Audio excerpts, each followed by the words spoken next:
Hi everybody, I have a tutorial to share with you today. We are making Suncatchers using this kit that we picked up from achildsdream.com. The kit comes with this book that has a lot of designs, and at first it might seem overwhelming, but don't worry, I'm going to walk you through a few designs today and it's really easy. The kit also comes with some kite paper. This is really thin, translucent paper. I went ahead and picked up another stack as well. This has a different assortment of colors. So we're going to start off with a piece of red paper. I know we're picking out the pink at first, but we're going to start with red for the first star. So let me walk you through this process. Now, all the stars basically begin with a similar structure, and that's that you need to cut your paper into equal sections, either 4 sections or 8 sections. So to do this, you just fold the paper in half, then you unfold it and then fold it in half again. And that's my daughter working on this side with me, and I was surprised at how well she was able to do these, but it's recommended that you do this with children about 8 years and older. Then you want to cut each of those 4 squares down so that you have 8 equal squares. Now I pulled out my paper trimmer to do this as well, but because the sheets of paper are slightly larger than 6 inches, I first went ahead and trimmed each paper down to 6 inches, then I trimmed them further down to 3 inches and then 1.5, and then again I cut them in half. So the first thing we want to do for this star is to fold those little sections in half. And this is probably an easy step for a young child to do, but as the star progresses, it does get a little bit more complicated. Then you want to unfold it and then fold each of those corners into each other so that you make an arrow. And for this basic star, we're going to do the same design on the bottom half. Now, it's not so important to be too precise with this particular design, and you'll see my daughter's at the end, and she did great, even though it wasn't as perfect as mine, but once they're hanging in the window, you can't even tell. You do want to glue down both ends, but if you didn't want to use glue, you could leave them the way they are. I didn't notice that they really came undone, but keeping them glued will ensure that they really stay in place. Then it's time to assemble your whole star, and you do want to use glue or tape for this part. I just went ahead and put a little bit of glue, which also comes in the kit. And then you want to be pretty precise at putting these ones together. So if a young child was working with you, then you might assist for this part of the project.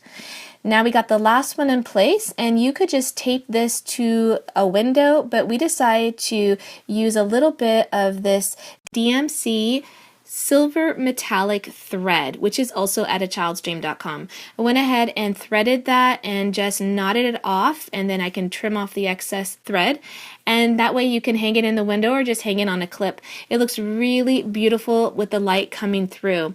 Now I want to show you my daughter's is on the right and the one that I did is on the left, and you can hardly tell the difference, and once they're in the window you can't tell at all that she wasn't as precise as I was.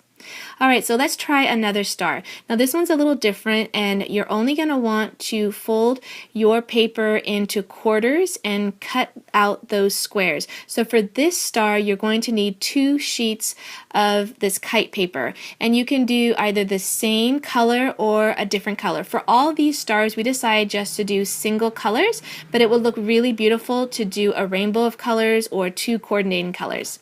So once you fold it in half at the diagonal, then it's time to fold both of those flaps in. Now for this particular star, you want to be as precise as possible, and I'll show you at the end how on the areas that I wasn't too precise, you can tell once it's hanging in the window.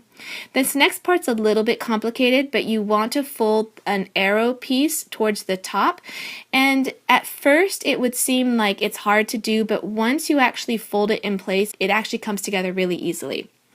Now one tip here is that you don't want to add the glue before you fold. I found that it was much more difficult to get a good fold when I added the glue first.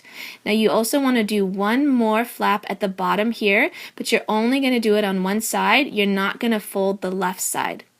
Once that's done, you want to go ahead and fold the other 7 pieces. You want a total of 8 pieces all together.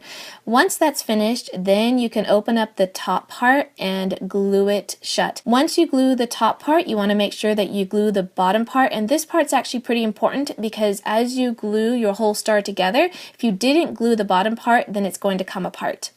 We're going to get the rest of these pieces glued together, and then we're going to add a little bit more thread to the top of this one, and you can see how gorgeous it is hanging in the window.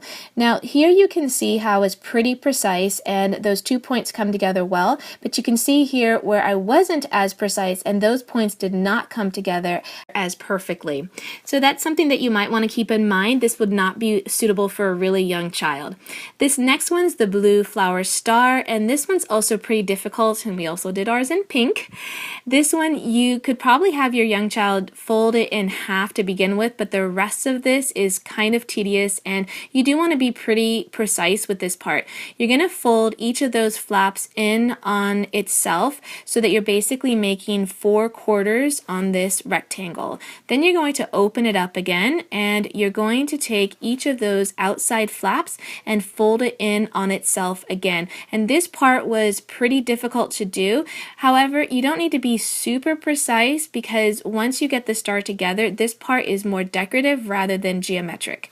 I'm going to go ahead and fold down the other flap, and you don't need to glue these parts down. And then the next step here is to fold each of the top parts in on itself so that it forms a triangle. And this part got pretty tedious to do because it was such a small space that I was working with. So definitely this would be something for an older child or an adult to do. Next, you want to fold that top tip over onto itself, and then the last thing we want to do is fold the bottom part into an arrow, and that's the center part of the star.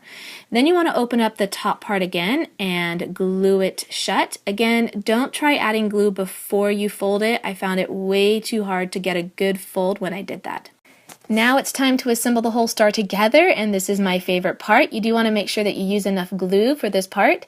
And then the last thing I'm going to do is just add a little bit of thread to one of those star points. That way I can hang it in the window, or you can hang it from like some twigs or a tree or just anything. It's really beautiful, it's very decorative, and it looks gorgeous hanging in a window. And I love the way this geometric design looks with those edge pieces folded over on the side. Alright, so I do hope that you'll try this project. It was a lot easier once I got started. I had this book in our homeschool stash for about 6 months before I got started on it, and I'm so glad that I finally got around to doing it. It was so rewarding, really lovely, and it looks great in our homeschool room hanging in the window.